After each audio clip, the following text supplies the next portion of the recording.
Hey guys, Sovereign Jane Jenkins here, and I'm the author of P Policy. It's about setting boundaries and maintaining self respect. It's a self help book to elevate the consciousness of young women in society. So, today I want to talk about learning the lessons of other people.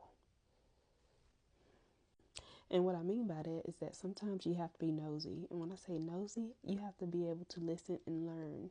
And when you learn and imbibe the information, you have to know how it applies to you.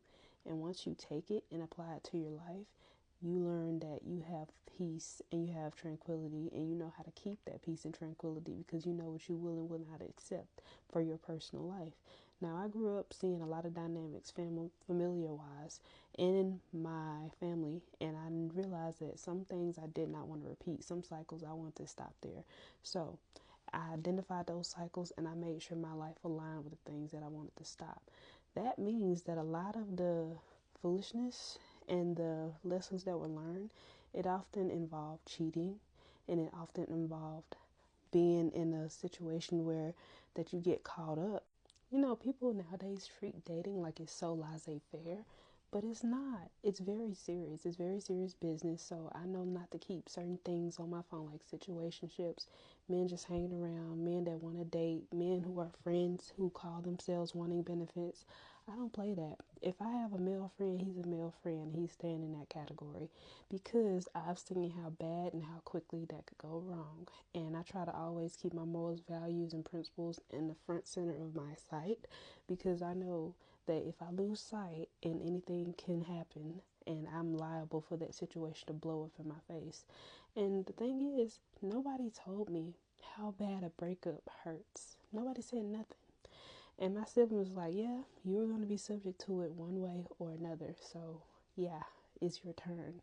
And me personally, I would have been perfectly okay with staying in the house in my bubble where my comfort zone is because it's comfortable there. However, I know that one day I had to come out and I had to experience life for myself, but still, that bubble is comfortable. So I came out of that bubble.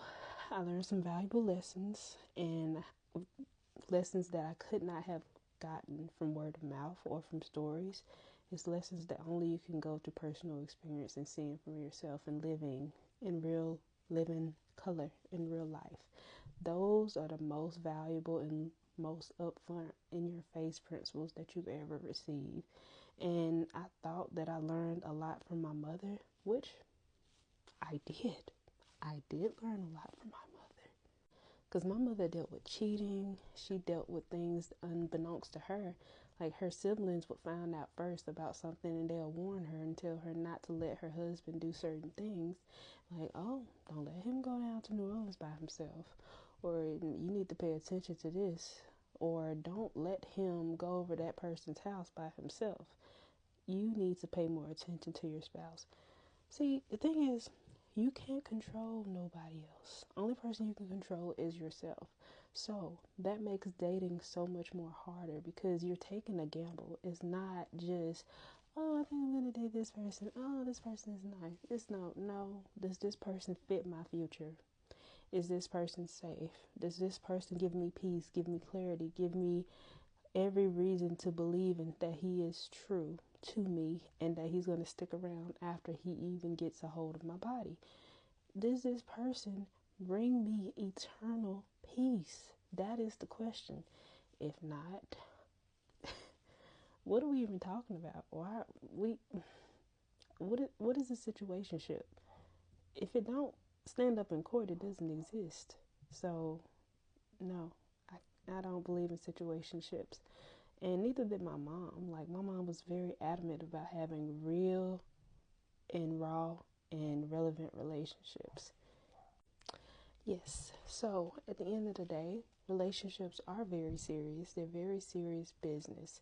So you have to decide for yourself how you're going to navigate this life, because people like to live as if there is no consequences. And not saying that I'm above the fray and that I'm not going to get caught up, but I know at this point I'm doing the very best that I can to live the life that I want and the life that I desire. And that's what matters the most to me, because I have goals and I have dreams, and I don't want to be sidetracked by something that could devastate me and devastate my path and take me completely off my path that I have set out for myself. So learning from other people saves you a whole lot of time and a whole lot of heartbreak, because oftentimes we go through these cycles with people, and we've seen our mothers go through these cycles, we've seen our grandmothers go through these cycles, and we think that this is what love is. But in truth to the spirit, we know it's not love. We know that is trauma. That is repetitive trauma. It is cyclic trauma. We don't want that. We don't need that. We have to move on from that, because today is a brand new day. And no, you cannot control another human being, but you can control your reactions to other people and what they do to you. And you can control you. You can control your attitude. And that was the point of that book, A Man's Search for Meaning, by Viktor Frankl. And it talked about him being in a concentration camp. The last thing that they had to give away, even though they lost their lives, their families, their identities, and everything else, their wealth, their businesses, their children, their families, they had their attitude and how they looked at their life in camp life. That's the only thing they had left. Like, I want a relationship that's going to stand the test of time and breathe life into me and give me nourishment. Because I'm an ICU nurse.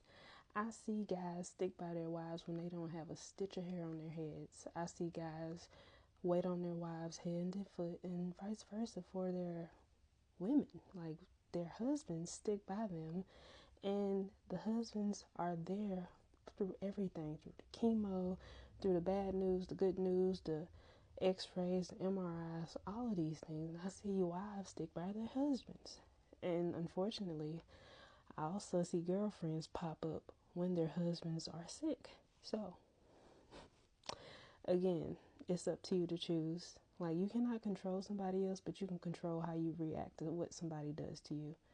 And that book, A Man's Search for Meaning, by Viktor Frankl, who was in the concentration camps, described that the last thing that they took was their attitude. Like, they got to choose how they reacted to the things that the people in the SS Reich did to them. They got to choose their attitude. That's the only thing they had.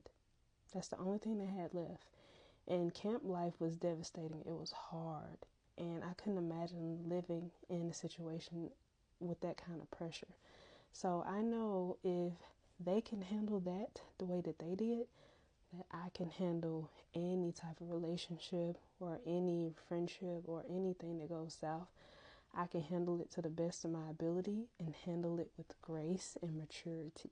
Like, because I have a very peaceful, friendly spirit, people think that translates to being nice and pushover when it really does not. I have a peaceful spirit, yes. I'm selectively nice, yes. But will I let somebody take advantage of me? Absolutely not. Not in this lifetime. So I'm very quick to put up boundaries and let someone know that what they're doing, it will not be tolerated. Or if I don't feel like talking, I just let the action speak for me, because I feel like you don't have to tell people twice. You don't have to keep letting people know what your boundaries and your standards are, because twice is too much. You should only have to tell them once. And if you keep talking, then according to them, you're going to be all talk. And I had to learn from my mother that there's only so much talking that you should or you would do. She stopped talking. Her method was violence, but she stopped talking. And I had to make sure that I don't choose that method. I want the peaceful route. I want the walk away route. So that's how we're going. So thanks, guys, for listening. Love always, Sovereign Jane Jenkins. The book is on Amazon and is on Kindle. Okay?